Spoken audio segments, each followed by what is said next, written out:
బాపట్లలో ఓ real estate సంస్థ సముద్ర ముఖద్వారాన్ని కబ్జా చేయబోయింది. జాలర్ల పడవలు సముద్రంలోకి వెళ్లే కాలువను పూడ్చి రియాలిటీ వ్యాపారానికి సిద్దమైంది.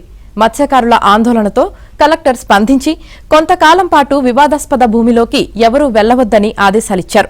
రియల్ ఎస్టేట్ సంస్థకు ప్రజాప్రతినిధులు, అధికారులు వత్తాసు పలకడంపై మత్స్యకారులు ఆగ్రహం వ్యక్తం చేస్తున్నారు. బాపట్ల జిల్లాలో సముద్ర ద్వారం మూసివేత వివాదంపై ఏబిఎన్ స్పాట్లైట్.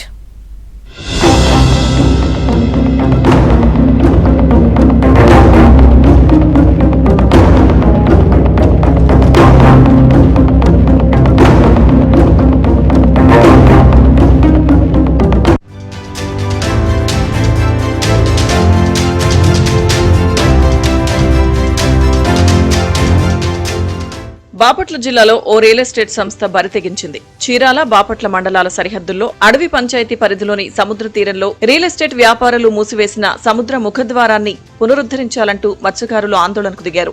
బూర్ల వెంకట్రావు అనే వ్యక్తి తన పట్టాభూమి అని ఈపురుపాలెం కాల్వలో కొంత భాగాన్ని కొండరాళ్లు, మట్టి వేసి పూడ్చేశాడు. సముద్ర ముఖద్వారాన్ని మూసివేస్తుండగా బాపట్ల మండలం కృపానగర్, దాన్వాయిపేట, అడవిపల్లెపాలెం, చీరాల మండలం విజయలక్ష్మీపురం మత్స్యకారులు 4 రోజుల క్రితం ఆందోళనకు దిగారు. 500కు పైగా వేట పడవలు ఈపురుపాలెం కాల్వ నుంచి సముద్రంలోకి రాకపోకలు సాగిస్తాయని, కాల్వను పూడ్చి సముద్ర ముఖద్వారాన్ని మూసివేయడం వల్ల తమ జీవనోపాధి దెబ్బతింటుందని ఆగ్రహం వ్యక్తం చేశారు. మీరెవరు వెళ్ళడం తెలియదు అన్నట్టు ఆయన డిమాండ్ చేస్తున్నాడు. ఆ రోజు ఒకనొక టైంలో మేము జేసీబీ ట్రాక్టర్ లాపితే మా మీద కేసులు కూడా బనాయించాడు. మా పేర్లు పెడితే ఇంకా ఉన్న వాళ్ళందరూ భయపడి ఎవరు ఈ యొక్క ఉద్యమం ఆపేస్తారన్న దీనితో మా మీద కేసులు బనాయించి మమ్మల్ని ముందుకెళ్ళకుండా చేయడం ప్లాన్ చేస్తున్నాడు. ఇప్పుడు ఇక్కడ టోటల్గా 2000 బోట్లు సార్. 2000 బోర్డు అంటే సుమారు బోర్డుకు వచ్చి 6 నుంచి 7 కుటుంబాలు ఉంటాయి. సుమారు 12,000 14,000 కుటుంబాలు. ఈరోజు బెనిఫిట్ అయిపోయినప్పుడు కూడా సార్ మా మత్స్యకారులు ఎప్పుడెప్పుడు అడగాలన్న తరుణంలోని ఇప్పుడు ఆకలి కేకలు సార్. మీకు ఆల్రెడీ తెలుసు, గవర్నమెంట్ వారు తెలుసు, 2 నెలలు బ్యాన్ విధించారు. ఆయనకి గతంలో 3 ఎకరాల 42 సెంట్లు గవర్నమెంట్ ఇవ్వడం జరిగినది. ఆ భూమి అడ్డం పెట్టుకుని PWD ఈ భూమి కాలువకి సంబంధించింది. అలాగే మా మత్స్యకారులకు సంబంధించిన ఈ కాలువని రాత్రే వాళ్ళు పూడ్చేసి మా మత్స్యకారులకి ఇబ్బందిగా కలిగించి ఈ తరుణంలో అధికారులు కానీ, ఎమ్మెల్యేలు కానీ అలాగే ఎవరు కూడా మాకు సహాయం చేయలేదు. అలాగే మన జిల్లా మేజిస్ట్రేట్ గారు అంటే కలెక్టర్ గారు కూడా మేము విజ్ఞప్తి చేసుకున్నాం. వారు వచ్చారు కానీ మాకు ఈ విషయం మీద సరైన క్లారిటీ మాకు ఇవ్వలేదు. అలాగే మా సీమౌత్ అన్నది మాకు పూర్తిగా మూసేసి మాకు 2 నెలల బ్యాన్ పీరియడ్ టైంలో కూడా కూటమి ప్రభుత్వం వారు 20,000 ఇచ్చారు. కానీ ఇచ్చిన తర్వాత ఈ బ్యాన్ పీరియడ్ అయిపోయిన తర్వాత సముద్ర యాటకి వెళ్దామనే టైంలో బుర్ల వెంకటరావు అనే వ్యక్తి మూసేయడంతో మాకు యాటకి వెళ్ళడం కాకుండా ఇక్కడ కనీసం జీవనం కూడా జీవించలేని పరిస్థితి అయిపోతుంది. సముద్ర ముఖద్వారం మూసివేతపై మత్స్యకారులు అభ్యంతరం వ్యక్తం చేయగా సర్వే చేసి 2 రోజుల్లో సమస్య పరిష్కరిస్తామని రెవెన్యూ అధికారులు హామీ ఇచ్చారు. వాళ్లు మాట నిలబెట్టుకోలేదని మత్స్యకారులే జేసీబీతో కాల్వలో పూడ్చిన భాగం నుంచి బండరాళ్లు, మట్టి, ఇసుక తొలగించడానికి రంగంలోకి దిగారు.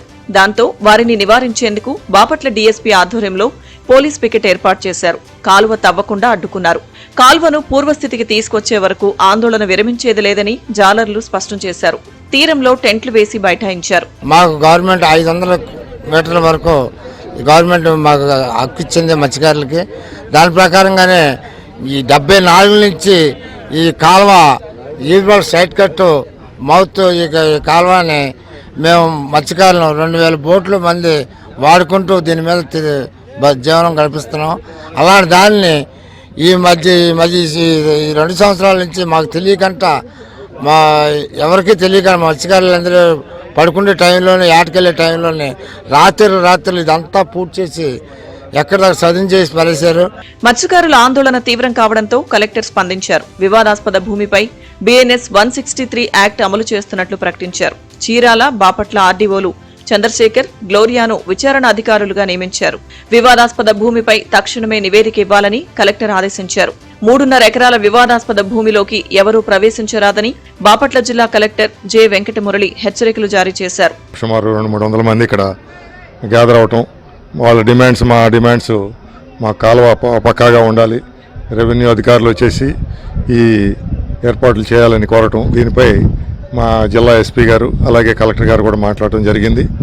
దాంతో మా సిబ్బందితో ఇక్కడ రావడం, వారితో చర్చించిన తర్వాత వాళ్ళు మాకు సముద్రంలోనికి వేటకెళ్ళటానికి గతంలో ఎలా ఉందో కాలువల ఏర్పాటు చేయాలని, ఆ వేసిన రాళ్లు తీపిచ్చి మాకు మార్గం సుగమం చేయాలని చెప్పి కోరటం, దాని ప్రకారం స్పందించి జేసీబీ మిషన్ తెప్పించడానికి ఏర్పాట్లు చేస్తున్నాం. ఈ గత 4 రోజుల నుంచి ఏదైతే కట్ట వేశారో రాళ్ళు అవి తీపిచ్చి వారికి సముద్రంలోకి వెళ్ళటానికి రావడానికి ఏర్పాట్లు చేయడం జరుగుతుంది. అలాగే ఆర్డీఓ గారు 145 ప్రొసీడింగ్స్ ఇవ్వడం జరిగింది. దీని ప్రకారం ఈ రియల్ ఎస్టేట్ వ్యాపారులు కానీ ఎవరు కూడా ఇంకా ఫర్దర్గా ఏమీ యాక్షన్ చేయడానికి కానీ అవకాశం లేదు.